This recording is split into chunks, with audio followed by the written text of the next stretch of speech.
مادران و بانوان ارجمند و خواهران عزیز، به افتخار روز مادر که در آغاز فصل زیبای بهار فرا می رسد، تمام مادران و بانوان محترم و خواهران و دختران عزیز را صمیمانه تبریک می گویم و به هر یکی آنها پیش از همه سلامتی، خوشبختی و روزگار آسوده آرزو می نمایم.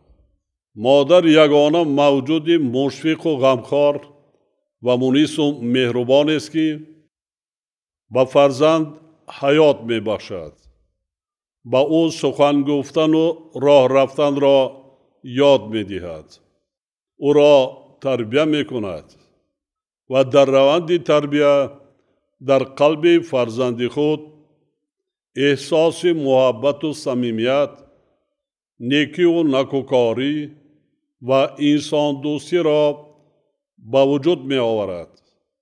برای باسواد و صاحب معرفت و صاحب کسب و هنر شدن نور چشمانش سعی و تلاش می نماید.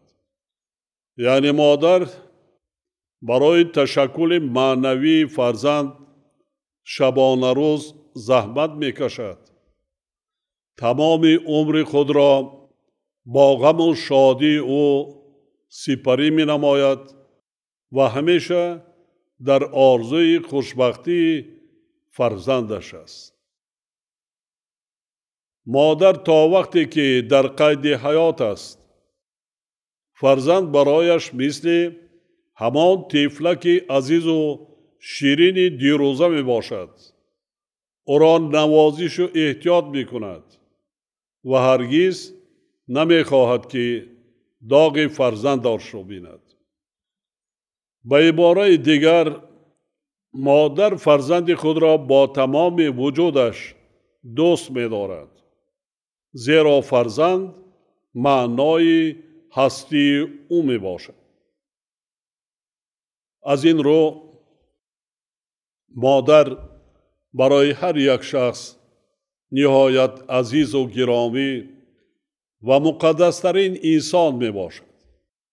محض به خاطر همین فضیلت و زحمت‌های مادر، بزرگان ادب و فرهنگ از زمانهای قدیم تا امروز در آثارش مهر و محبت و متانت و صداقت او را ستایش می کنند. واقعاً تمام بزرگان و فرزانه های عالم را مادر به دنیا آورده، به مرتبه های عالم شمول رسانیده است. ولی می خواهم یک نکته مهم را ابراز نمایم. هر قدری که بزرگان مادر را ستایش نکنند و به هر اندازه‌ای که ما خدمت مادر را به جا نآوریم، رنج بیدارخوابی و زحمتی حتی برای یک فرزند کشیده او را جبران کرده نمیتوانیم. ما همیشه افتخار میکنیم که مادران و بانوان کشور ما با مهربانی و صمیمیت و هنرمندی و معرفت بلند خود محبوب دلها می باشند. مادر تاجیک در طول تاریخ چندین هزار ساله خلقمان صدها و هزاران فرزندان فرزانه و دانشمند، جانیسار و قهرمان، دلیر و جسور، جوانمرد و دلاور و وطن دوست و وطن پرور را به دنیا آورده است. آنها را تربیت کرده، به کمال رسانیده، برای خدمت به مردم و جامعه بشری دعای نیک داده است. سهم مادران تاجیک امروز نیز در تربیت فرزندان باننگ ناموس و وطن دوست و وطن پرست بزرگ می باشد. فرزندان تربیه کرده مادران تاجیک حالا با زحمت بنیادکارانه و تشبس‌های سازنده‌شان دولتی صاحب استقلال و وطن اجدادیمان را آباد کرده مقام و منزلت تاجیکستان صاحب اختیار را تا رفت بلند برداشته ایستادند. ما همیشه به نیروی سازنده زنان و بانوان وطن دوست و آبادگری کشور تکیه میکنیم و نقش آنها را در استوارگردانیدن عائله، تربیه شایسته فرزندان با آداب و صاحب معرفت، اینچنین زحمت و تلاش‌های پیگیرانه آنها را در رشد مملکت بسا ارزشمند بشماریم.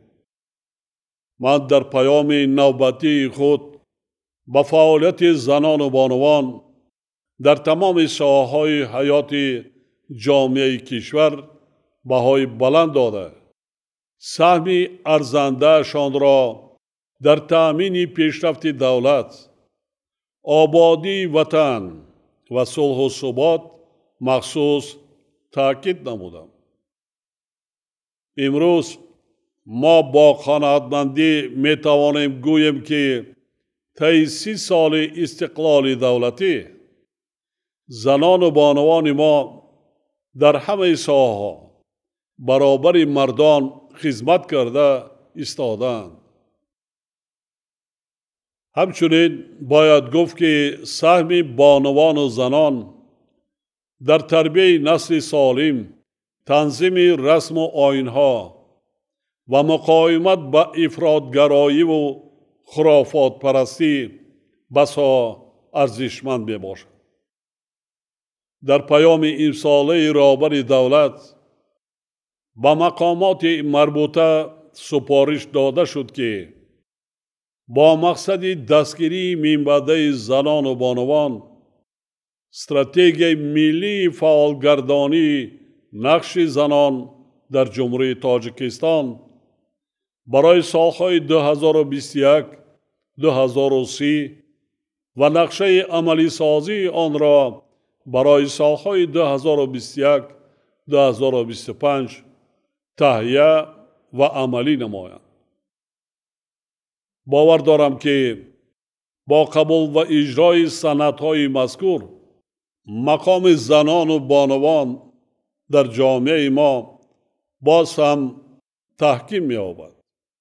توسعه بخشیدن بر روند اشتراک زنان و بانوان در رشد اقتصادی کشور، زیاد کردن حجم گرانت‌های پرزیدنتی جمهوری تاجیکستان و جدا نمودن قرض‌های امتیازناک برای زنان و بانوان صاحبکار از جمله چاره‌بینی‌هایی میباشند که امروز از جانب حکومت مملکت عملی شده ایستادند. اینچنین با مقصد تامین نمودن رشد منبعد هنرهای مردمی و کارهای خانگی در سمت تشکیل کردن کارخانه‌های خرد و میانه و با این واسطه بلند برداشتن سطح زندگی زنان و بانوان و عائله‌های کم بضاعت اندیشیدن چاره‌های مشخص به نقشه گرفته شدند. در تعلیم و تربیه نورسان و جوانان از جمله جوان دختران ما امروز در برابر صاحب کسب و هنر نمودن آنها به حیات مستقلانه آماده کردن، آموزانیدن اخلاق حمیده، معرفت عائله‌داری و هنر کدبانوگی مسائل مهمترین به شمار می رود.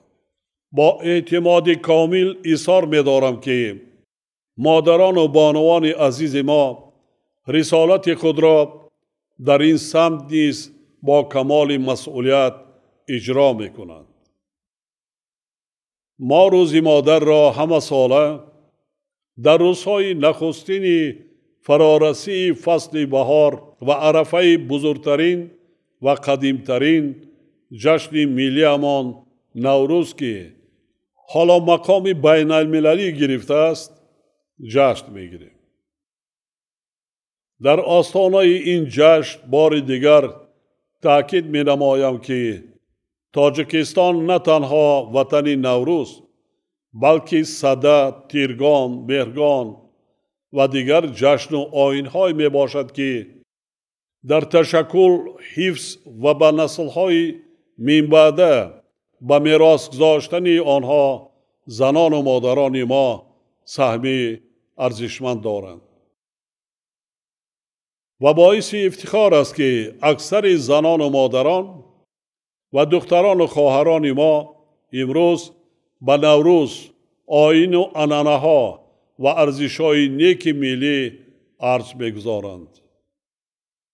وابسته به این به هر فردی با ننگ و ناموس، مخصوصاً به نورسان و جوانان خاطر رسان می‌سازم که پدر و مادران و بانوان و خواهران را در همه حالت احترام نمایند.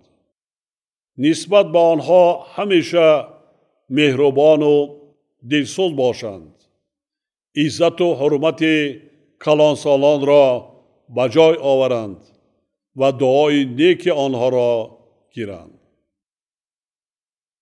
خاطر نشان می سازم که این معیار یعنی مسئولیت فرزندان برای نگاهبین و تأمینات اجتماعی پدر و مادر در کنستیتوسیون این مملکت درج گردیده است. ما باید اهل جامعه و فرزندان خود را همیشه برای راست و برای حفظ استقلال و آزادی، امنیت دولت و جامعه، حمایه صلح و آرامی، ثبات سیاسی، وحدت ملی و تحکیم پایه‌های دولتداری ملی امان هدایت نماییم.